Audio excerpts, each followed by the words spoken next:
প্রস্তাবিত ময়মনসিংহ নগরীর ব্রহ্মপুত্র নদের উপর রহমতপুর ব্রিজ তৈরি হচ্ছে। নগরীর রহমতপুর বাইপাস সড়ককে ব্রহ্মপুত্রের অপর প্রান্তের চর জেলখানা এলাকার সড়ককে সংযুক্ত করবে সেতুটি। প্রকল্পটিতে 1471.63 মিটার দীর্ঘ 2 লেনের স্টিল আর্চের পাশাপাশি থাকবে 330 মিটার স্টিল স্টার্স, এছাড়াও 785 মিটার অ্যাপ্রোচ সড়ক, ফুটপাত ও শশার ড্রেন সহ থাকবে স্ট্রিট লাইটিং। এই সেতু সম্পর্কে গত ব্লগ দেখে আমাকে অনেকে কমেন্ট করে বলেছিলেন, ভাই প্রতি মাসে রহমতপুর সেতুর আপডেট জানাবেন। তাদেরকে উদ্দেশ্য করে দ্বিতীয় ব্লগ রহমতপুর সেতু সম্পর্কে, তাই ভিডিওটি স্কিপ না করে ধৈর্য সহকারে শেষ পর্যন্ত দেখার অনুরোধ রইল সবাইকে।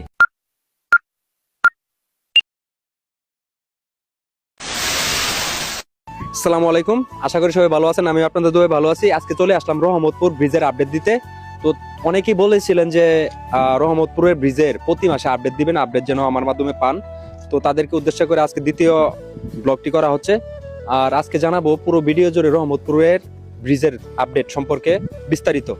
কতক্ষণ সাথে থাকবেন, আশা করি ভিডিওটি ভালো লাগবে। ময়মনসিংহ জেলায় 1842 কোটি টাকা ব্যয়ে নির্মিত হচ্ছে রহমতপুর আস্টিল সেতু। প্রস্তাবিত ময়মনসিংহ নগরীর ব্রহ্মপুত্র নদের উপর রহমতপুর আস্টিল ব্রিজ তৈরি হচ্ছে। ময়মনসিংহ নগরীর রহমতপুর বাইপাস সড়ককে ব্রহ্মপুত্রের অপর প্রান্তের চর জেলখানা এলাকার সড়ককে সংযুক্ত করবে সেতুটি। এই প্রকল্পটিতে 1471.63 মিটার দীর্ঘ 2 লেনের স্টিল আর্চের পাশাপাশি থাকবে 330 মিটার স্টিল স্টার, এছাড়া 785 মিটার অ্যাপ্রোচ সড়ক, ফুটপাত ও শশার ড্রেন সহ থাকবে স্ট্রিট লাইটিং। সেতুটি নির্মিত হলে সদর উপজেলা চরাঞ্চলবাসীর অর্থনৈতিক চাকা ঘুরবে আশাবাদ কর্তৃপক্ষের। সেতু প্রকল্পের আওতায় নতুন 43 কিলোমিটার সড়ক নির্মাণ করা হবে। সরকারের পরিকল্পনা বিভাগ সূত্র জানায়, সেতু এবং মহাসড়কটি নির্মাণ করা হচ্ছে মূলত শেরপুর ও ময়মনসিংহের ব্রহ্মপুত্র নদের অববাহিকার অবহেলিত বিশাল চরাঞ্চলকে ঘিরে। এতে পিছিয়ে পড়া চরাঞ্চলবাসীর জীবন জীবিকায় নতুন গতি আনবে। এই সেতু ও মহাসড়ককে ঘিরে চরের বুকে স্থাপিত হবে নতুন নতুন বাড়ি ও মাঝারি শিল্প কারখানা, বাড়বে কর্মসংস্থান ও মাথা পিছু আয়। চরাঞ্চলের বিশাল উৎপাদিত কৃষি পণ্য সহজে পৌঁছে যাবে ময়মনসিংহ, ঢাকা সহ দেশের বিভিন্ন স্থানে। শেরপুর সড়ক ও জনপদ বিভাগ সূত্রে জানা যায়,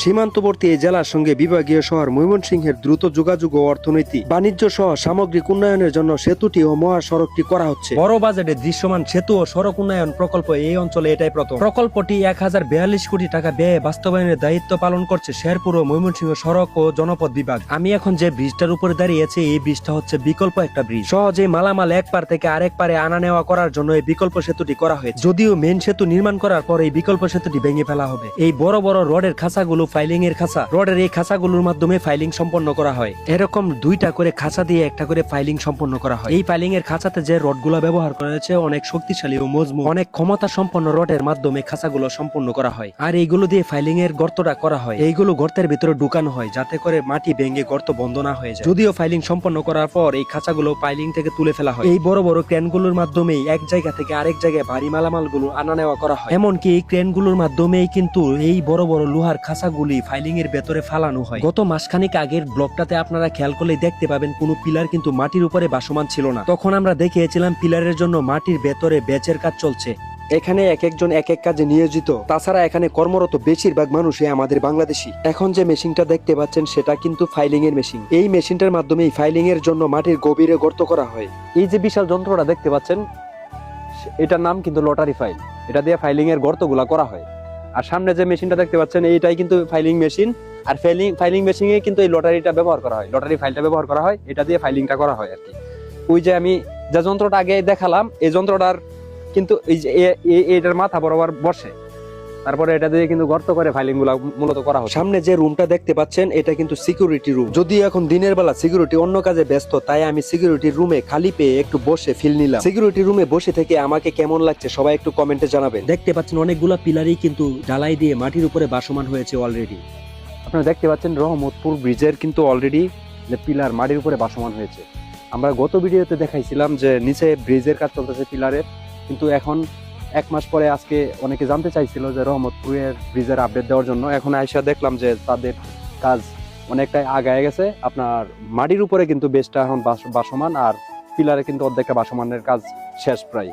ঠিক আছে, এই পিলারগুলো অর্ধেক ভাসমান হয়েছে, আরো অর্ধেক বাকি রয়েছে। দেখতে পাচ্ছেন পিলারগুলো কিন্তু পাটের বস্তা দিয়ে ঢেকে দেওয়া হচ্ছে, কারণ সদ্য ডালাই হওয়া এই পিলারগুলোতে কিন্তু প্রচন্ড পরিমাণ পানি দিতে হবে। সদ্য ডালাই হওয়া এই পিলারগুলোতে পানি ধরে রাখা সম্ভব নয়। মূলত পানি ধরে রাখার জন্য পাটের বস্তাগুলো দেওয়া হচ্ছে, কারণ পাটের বস্তাগুলো একবার ভিজালে এই পানি অনেকক্ষণ পর্যন্ত এই পিলারে থাকবে। দেখেন এক একটা পিলার কত শক্তিশালী, কত মজবুত আর এবং কত বড়। এই পিলারগুলো ভাসমান হলে পিলারের উপরে থাকবে মাথার অংশ, আর মাথার উপরে বসবে স্প্যানগুলো। যদিও রহমতপুরের এই সেতুর কাজ 2025 সালে মে মাসে শেষ হওয়ার কথা ছিল। কিছু সমস্যার কারণে সেতুর তৈরির কাজ বিলম্ব হওয়াতে তাই 2028 সালে শেষ হবে এই সেতুর কাজ। সামনে যে বাড়ি ঘরগুলা দেখতে পাচ্ছেন এগুলা কিন্তু ব্রিজের কারণে ভেঙে ফেলতে হবে। যদিও সরকারের পক্ষ থেকে বাজার মূল্যের থেকে দ্বিগুণ টাকায় জমির মালিককে দেওয়া হয়েছে, তবুও ভাবতে খারাপ লাগে কিছুদিন পর এই বাড়ি ঘরগুলা এখানে আর থাকবে না। আমি জন্মের পর থেকে আমার যে বাড়ি দেখে আসছি, হঠাৎ করে যদি আমার বাড়ি ছেড়ে অন্য কোথাও বাড়ি বাঁধতে হয় তাহলে আমার কাছে কেমন লাগবে? অনেক খারাপ লাগবে, এটাই স্বাভাবিক। যদিও সরকারি প্রকল্প ইচ্ছা না থাকা সত্ত্বেও বাড়ি ভেঙে জায়গা খালি করে দিতে হবে, মেনে নেওয়া ছাড়া আর করার কিছুই থাকে না। তাদের জন্য শুভকামনা রইল, যেন অন্য জায়গায় বাড়ি বেঁধে ভালো থাকে, সুখে থাকে। এটাই হচ্ছে প্রথম পিলার। এখান থেকে স্প্যান গুলো বসে বসে ব্রিজের সাথে মিলিত করবে রাস্তাটা। বিশেষ সূত্রে জানা গেছে এই সেতুটি উন্মুক্ত করে দেওয়া হবে 28 সালের শেষাদিকে, যান চলাচলের জন্য উপযুক্ত হয়ে উঠবে। গভীর আগ্রহ আর আশা নিয়ে আছে আমরা ময়মনসিংহবাসী। ময়মনসিংহের কেওয়াটকালী আষ্টিল ব্রিজ এবং রহমতপুরে আষ্টিল ব্রিজের কাজ শেষ হলে আমাদের প্রাণের বিভাগ ময়মনসিংহ শহরে থাকবে না আর কোনো যানজট। ময়মনসিংহ শহর হবে পরিকল্পিত একটা নগরী। এখন শুধু অপেক্ষার পালা, কাঙ্ক্ষিত সেই দিনের যেদিন ব্রিজগুলোর নির্মাণ কাজ শেষ হবে। যদি প্রতি মাসে কেওয়াটকালী ব্রিজ এবং